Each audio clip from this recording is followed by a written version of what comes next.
This is Ben Summer. I own and operate BandsLikeRush.com, a music discovery podcast and blog featuring up-and-coming progressive rock bands. Enjoy this video edition of the podcast and check out my own music. Visit my website at bensummer.com. If you sign up for the email list, you'll get 3 free downloads.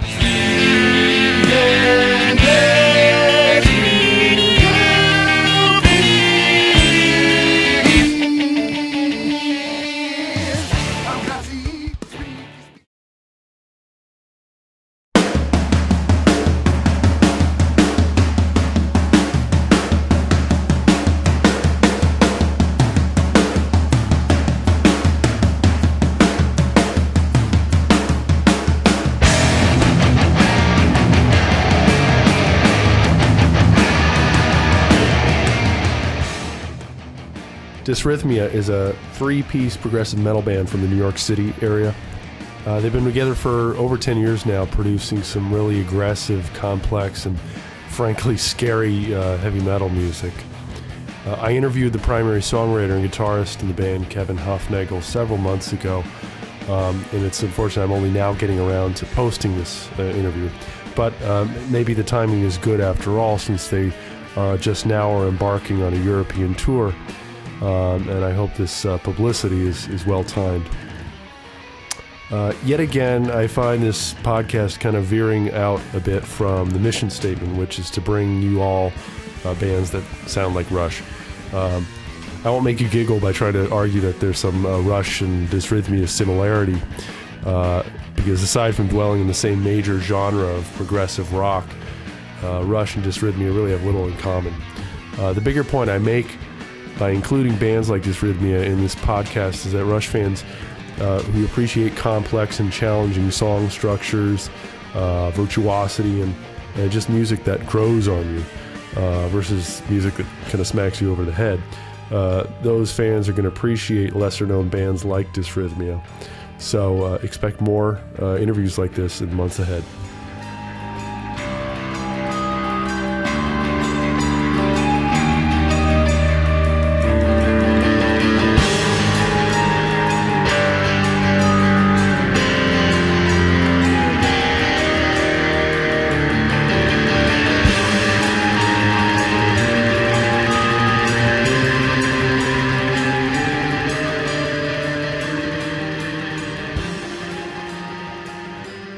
Hi, Ben Summer here. I'm here with Kevin Hufnagel from the band Dysrhythmia.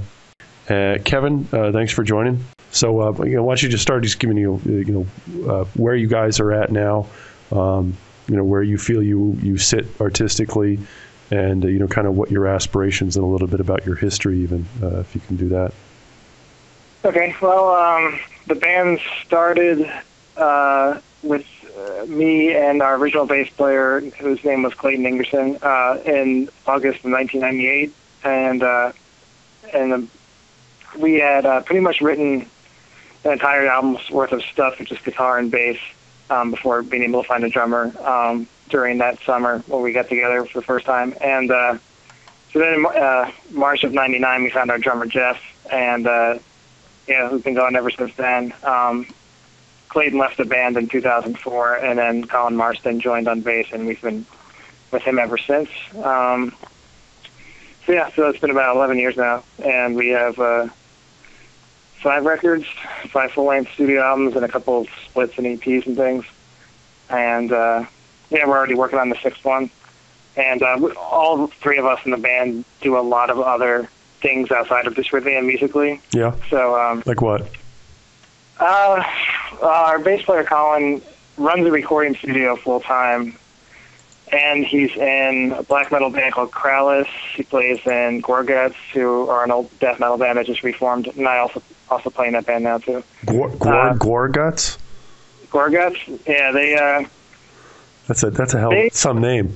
They started off as like a brutal death metal band, but then their 3rd record was called Obscura. It came out in 1998. It was a huge influence on me as a guitar player because it's a really weird record. You should check it out, actually. Yeah, I will. It's very interesting. It kind of goes beyond metal, in its ideas and stuff. I mean, it definitely takes aggressive music to a different planet. It's a really interesting record. So Yeah, Gorgas, that was a band that had been around for a long time and really made a name for themselves in the underground, and then sort of disappeared for a while. Now they've sort of reemerged, and strangely enough, the main guy behind that band was into Dysrhythmia and needed to replace the bass and second guitar slot in the reformation of the band, so he contacted us, and me and Colin were already huge fans, so that happened about a year and a half ago we joined. So we're working on a new record with that band. Colin and I also do another band called Bila, which is more like ambient guitar stuff. And our drummer, Jeff, has a really cool sort of progressive dark jazz trio called Xevious. So we're just all over the place. Oh yeah. So is it? Do you think Dysrhythmia is your main gig, or your as far as what? I mean, that's always been my my main thing, But I find that I find that these days it's healthier to do other things musically outside of the band. It keeps it fresh, basically. Like I think for a while, especially when we first signed to Relapse in 2003, the first record we put out with them was called Pretest, and that year we toured probably 5 or 6 months out of the year. And oh wow! So there was a lot of touring, and we were kind of on that path for a while, just like tour. Let's tour. This is the only way to get people to really find out who we are and stuff. And we did it that way for a while, but then you kind of get burned out, and you kind of get tired of even the music itself and each other. And right. I find it healthier these days to to do other things too. And I feel like there's a way to balance it all, and I think that's why the band is still around now, going on over 11 years, is because you took some time in between.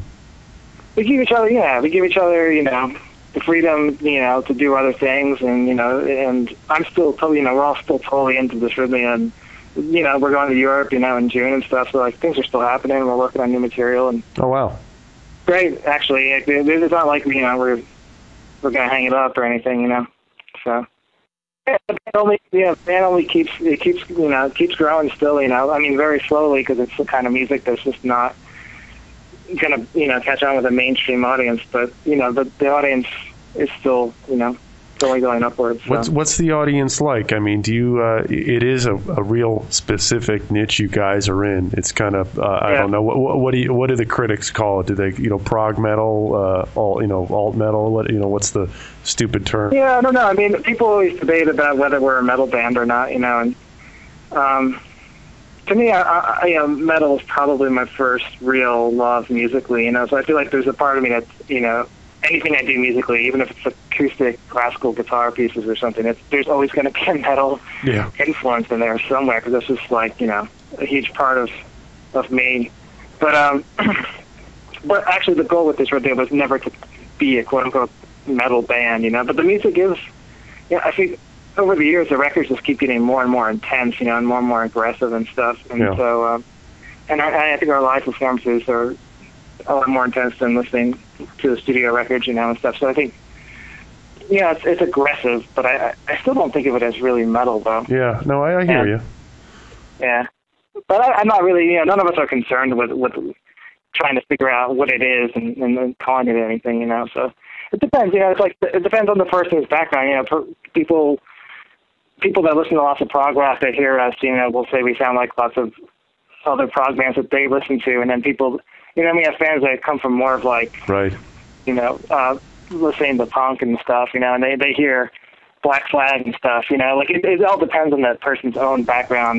Everyone hears something different, which I think is cool, That's true. So. I mean, I hear that. I mean, I'm a musician myself. I'm just trying to start out versus you. I mean, I was still, picking my navel in 1998, trying to find my way, but. I don't know it's like when you have a baby. I don't know if I have kids. I have 2 kids. I can't tell my own resemblance in them, and I can't tease out the influences in my own music, and so I rely on other people. And it's exactly right. I get things out of left field when I ask people, what does my music sound like? That's true. It's really what they relate to about their own tastes in your music. Right. What do you I'm curious. You guys have been around a long time. Forgive me if this is prying, but I'm just curious for my own self, and maybe the fans would be. when we were arranging this call, you said, your job at the hospital. So and I'm curious, you have, you're saying you have a European tour coming up. What is your guys you've got one of your bandmates runs a studio full time.